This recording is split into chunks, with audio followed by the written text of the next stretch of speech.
আমি যখন খ্রিস্টানদের গির্জার সামনে দাঁড়াইয়া মনের ভিতরে অহংকার জমা করে বলছিলাম, সব তোরা জাহান্নামে যাবি, আমি একা জান্নাতে যাব। এই ভাবনাটা আসার পরে দেখলাম আমার কলবের মধ্যখান থেকে একটা নূরের আলো বের হয়ে চলে গেল, একটু অহংকার এসে গেল।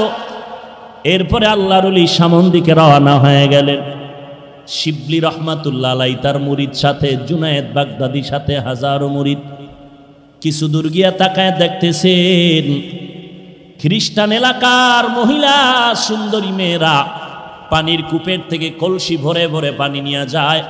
30,000 হাদিসের হাফেজ আবু আব্দুল্লাহ সুন্দরী মেয়ের দিয়ে নজর করে এক নজরে তাকাইলেন। জুনায়েদ বাগদাদি বলেন, শায়েখ চলেন। নজর ওদিকে রাখিয়া হাতির ইশারায় বলে, যাও যাও, আমি যাব না, ওই খ্রিস্টান মেয়েকে বিবাহ না করে যাব না। কান্নার রোল পড়ে গেল, মাটি পর্যন্ত নরম হয়ে গেল, কিন্তু আবু আব্দুল্লাহর দিলটা আর নরম হলো না। কান্না করে শিবলি রহমাতুল্লাহ আলাইহি বলেন, আমাদের কাফেলা ইরাকে রওনা হয়ে গেলাম।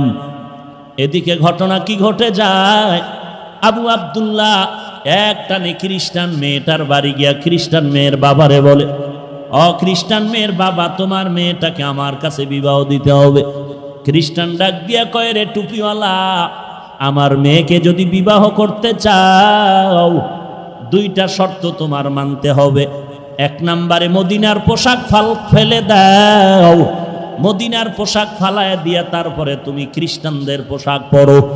2 নাম্বার, 1 বছর পর্যন্ত জঙ্গলের মধ্যে তুমি শূকরের রাখালগিরি করতে হবে।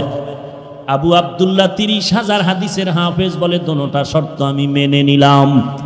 মদিনার পোশাক ফালাইয়া খ্রিস্টানদের পোশাক মাথায় দিয়ে এবার জঙ্গলে চলে গেলেন। কয়েক মাস হওয়ার পর ওই শায়েখ শিবলির আবার কাফেলা এই এলাকায় রওনা হয়ে গেল পীরের খোঁজে। কি হালাত, এলাকায় এসে দেখে খবর নাই। খোঁজ খোঁজ করে দেখতেছে জঙ্গলের মধ্যে একটা লাঠির উপরে দাঁড়ানো, মাথায় ক্যাপ লাগানো, মদিনার পাগড়িও নাই। শিবলি রহমাতুল্লাহ আলাইহি গিয়া পা জড়ায় কান্না শুরু করলেন। এমন কান্না বলে চলে, ইরাকের মধ্যে হাজার হাজার মুরিদানরা কান্না করে আপনাকে দেখার জন্য। আবু আব্দুল্লাহর দিলটা নরম হয় না, সবার কান্নায় পাতার পানি ঝরে, শূকরের চোখেও পানি জমা হয়ে গেল। এইবারও তারা নিরুপায় কান্না করে আবার ইরাকের পথে রওয়ানা। কিছু দূর যাইতেছে, শায়েখ শিবলি বলেন, আমরা হাঁটতেছি ইরাকের পথে, হঠাৎ করে তাকায় দেখি কিছু দূর থেকে একটা পানির কূপ থেকে আমাদের শায়েখ আবু আব্দুল্লাহ উলঙ্গ গোসল করে উঠে আর কালেমায় শাহাদাত পড়ে আর বলে, আমাকে কাপড় দিয়ে আবৃত করে নাও। আমরা কাপড় দিয়ে আবৃত করলাম, ইরাকের খানেকায় তাকে নিয়ে গেলাম। খ্রিস্টান মেয়েকে বিবাহ করা হলো না।